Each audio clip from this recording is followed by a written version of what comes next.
दोस्त रूस को इंडिया देगा स्वदेशी मिसाइल। रूस अमेरिका में मची तगड़ी होड़। दोस्तों, वैश्विक रक्षा और रणनीतिक जगत के गलियारों से इस वक्त एक ऐसी सनसनीखेज खबर सामने आई है जिसने पूरी दुनिया के सैन्य विश्लेषकों को हैरान कर दिया है। दरअसल भारत के स्वदेशी रक्षा ताकत का जलजला आज वैश्विक मंच पर इस कदर बढ़ता जा रहा है कि दुनिया के सबसे बड़े और ताकतवर मुल्कों की निगाहें हमारे देश के हथियारों पर आकर टिक गई हैं। अब तक तो फिलीपींस और आर्मेनिया जैसे देशी भारतीय हथियारों के दीवाने थे, लेकिन साल 2026 के इस नए दौर में महाशक्ति रूस और अमेरिका के बीच भारतीय मिसाइलों को हासिल करने की एक तगड़ी होड़ मच चुकी है। पूरी दुनिया यह देखकर हैरान है कि कैसे भारत महंगे विदेशी हथियारों के सामने एक बेहद किफायती, सटीक और बेजोड़ विकल्प बनकर उभर रहा है। महंगे हथियारों के दम पर लंबे युद्ध लड़ पाना आज बड़ी बड़ी महाशक्तियों के लिए टेढ़ी खीर है। बहुत महंगा है आज का युद्ध लड़ना और उनकी अर्थव्यवस्थाएं बर्बाद हो रही हैं, जबकि भारत के पास कम लागत में अचूक मार करने वाले स्वदेशी हथियार मौजूद हैं। आपको यकीन नहीं हो रहा है तो याद कीजिए मंगलयान का वो मिशन जिसमें भारत ने सिर्फ एक मूवी के बजट में अपने यान को मंगल तक पहुंचा दिया था। जहां अमेरिका को मंगल तक पहुंचने में अरबों खरबों डॉलर लगाने पड़ते हैं, उसे बर्बाद करने पड़ते हैं, तो वहीं भारत ने सिर्फ एक फिल्म की बजट में ही अपने यान को मंगल ग्रह पर पहुंचाकर इतिहास रच दिया था और उसी टाइम से पूरी दुनिया ने भारत के तकनीक का लोहा मान लिया था। तो चलिए आज के इस धमाकेदार वीडियो में मैं आपको रूस और अमेरिका के बीच मची इसी मिसाइल होड़ की पूरी इनसाइड स्टोरी विस्तार से समझाऊंगा। लेकिन वीडियो में आगे जाने से पहले अगर आप भी भारत की इस बुलंद वैश्विक साख और DRDO की तकनीक पर गर्व करते हैं, DRDO के वैज्ञानिकों को सलाम करना चाहते हैं, तो इस वीडियो को लाइक करके कमेंट बॉक्स में जय हिंद जरूर लिखें। याद रहे, जय हिंद कहना हम सब के लिए गर्व की बात है। दोस्तों, आज भारत दुनिया के 85 से ज़्यादा देशों को अपने स्वदेशी वेपन की सफल सप्लाई कर रहा है। हाल ही में भारत ने चीन के ध्रुव विरोधी देश फिलीपींस को अपनी खतरनाक ब्रह्मोस सुपरसोनिक क्रूज मिसाइल की सफल डिलीवरी देकर इतिहास रच दिया है। वहीं दूसरी तरफ आर्मेनिया के साथ हमारे रक्षा समझौते रिकॉर्ड स्तर पर पहुंच चुके हैं। भारत ने आर्मेनिया को $250 मिलियन का Pinaka multi barrel rocket launcher, anti tank मिसाइलें और गोला बारूद सौंपकर रक्षा निर्यात के क्षेत्र में अपना पहला बड़ा परचम लहरा दिया है। पिनाका मिसाइल सिस्टम को आज अमेरिकी सेना के सबसे भरोसेमंद हिमार्स रॉकेट सिस्टम के बराबर कर दर्जा दिया जाता है। इस स्वदेशी पिनाका का एडवांस गाइडेज और नेविगेशन वर्जन की मारक क्षमता पूरे 120 किलोमीटर तक है, जो महज 44 सेकंड के भीतर दनादन 12 घातक रॉकेट दागकर दुश्मन के बंकर को मलबे के ढेर में तब्दील करने की कुव्वत रखता है। लेकिन कहानी में सबसे बड़ा और खौफनाक ट्विस्ट तब आया जब नाटो देश अभी भारत से रक्षा सौदे की प्लानिंग कर ही रहे थे कि हमारे सबसे पुराने और परखे हुए दोस्त रूस ने भारत से एक बेहद शक्तिशाली और घातक मिसाइल की बड़ी डिमांड कर दी है। रूस ने भारत से सीधे हमारे स्वदेशी परले मिसाइल के जखीरे को खरीदने की इच्छा जताई है, जिसने वाशिंगटन से लेकर ब्रुसेल्स तक उनके सभी रणनीतिकारों के होश उड़ा दिए हैं। लेकिन दोस्तों, अब आपके दिमाग में यह कड़ा सवाल जरूर कौंध रहा होगा कि दुनिया में सबसे ज़्यादा मिसाइलों का भंडार रखने वाला रूस भला भारत से मिसाइल क्यों मांग रहा है। तो दोस्तों, इसके पीछे एक बहुत ही गहरी और बड़ी आर्थिक और सैन्य कैलकुलेशन काम कर रही है।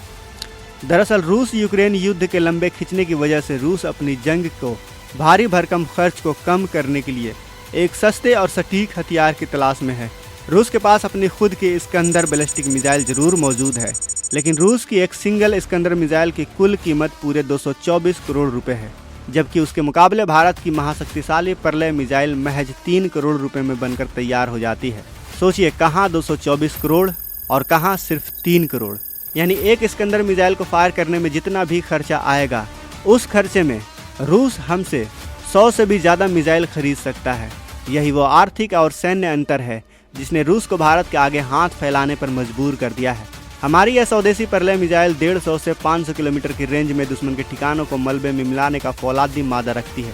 यह जमीन से जमीन पर मार करने वाली एक ऐसी क्वासी बैलिस्टिक मिसाइल है जिसमें सॉलिड प्रोपेलेंट वाला दमदार रॉकेट मोटर और state of the art integrated avionics navigation system लगा हुआ है।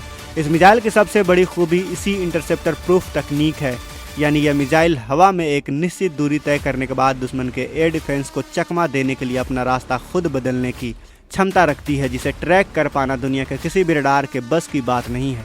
इसकी टारगेट को ध्वस्त करने की सटीकता महज 10 मीटर यानी 33 फीट के दायरे में है। यानी युद्ध के मैदान में जितना इलाका चुना गया है, परले का वार ठीक उसी जगह पर भयंकर विस्फोट करेगा। इस मिसाइल की मारक क्षमता इतनी अचूक है कि यह चीन के डोंगफेंग मिसाइलों को धूल चटाने के साथ साथ रात के घने अंधेरे में भी पूर्ण सटीकता के साथ आक्रामक हमला कर सकती है। दूसरी तरफ अमेरिका के नेतृत्व वाला सैन्य संगठन नाटो भी भारत से मिसाइल खरीदने के लिए लगातार हाथ पैर मार रहा है। रूस यूक्रेन महायुद्ध में लगातार अंधाधुंध इस्तेमाल की वजह से नाटो देशों के अपने हथियारों का जखीरा पूरी तरह से खाली होने की कगार तक पहुंच चुका है। अमेरिकी मिसाइलें इतनी ज़्यादा महंगी हैं कि उनके नए प्रोडक्शन के लिए पश्चिमी देशों को अपने बजट का एक बहुत बड़ा हिस्सा पानी की तरह बहाना पड़ रहा है। इसीलिए नाटो अब अपने हवाई और ज़मीनी हमलों के खर्च से निजात पाने के लिए भारत जैसे विश्वसनीय किफ़ायती देश की तरफ उम्मीद की नज़रों से देख रहा है। भारत के पास कम बजट में दुनिया के सबसे विध्वंसक और पिन पॉइंट प्रिसीजन वाले हथियार बनाने की जो स्वदेशी महारत है, वही आज पूरी दुनिया के लिए सबसे बड़ा आकर्षण बन चुकी है। वियतनाम को ब्रह्मोस बेचने की डील हो या फिलीपींस, वियतनाम और सऊदी अरब द्वारा हमारी स्वदेशी आकाश मिसाइल डिफेंस प्रणाली को खरीदने की रेस, आज दुनिया का हर शक्तिशाली मुल्क अपनी एनर्जी और सैन्य सुरक्षा के लिए भी भारत का हिस्सेदार बनना चाहता है। आपको बता दूं कि भारत का यह रक्षा व्यापार पिछले 7 वर्षों के भीतर पूरे 10 गुना की ऐतिहासिक वृद्धि हासिल कर चुका है, जो हमारे आत्मनिर्भर भारत और मेक इन इंडिया मिशन की सफलता की सबसे बड़ी हुंकार है। वित्त वर्ष 2022-23 में हमारा कुल रक्षा उत्पादन पहली बार 1 लाख करोड़ रुपए के ऐतिहासिक जादुई आंकड़े को पार कर गया था, जो पिछले वर्षों की तुलना में लगभग सीधा 22% से अधिक की सालाना ग्रोथ को दर्शाता है। केंद्र सरकार ने देश की इस बढ़ती सैन्य विनिर्माण क्षमता को और ज़्यादा रॉकेट स्पीड देने के लिए देश के भीतर 2 विशाल डिफेंस इंडस्ट्रियल कॉरिडोर स्थापित किए हैं। इनमें से पहला उत्तर प्रदेश डिफेंस कॉरिडोर है, जिसके तहत आगरा, अलीगढ़, चित्रकूट, झांसी, कानपुर और लखनऊ जैसे रणनीतिक शहरों को हाईटेक हथियार बनाने के मुख्य हब के रूप में विकसित किया जा रहा है।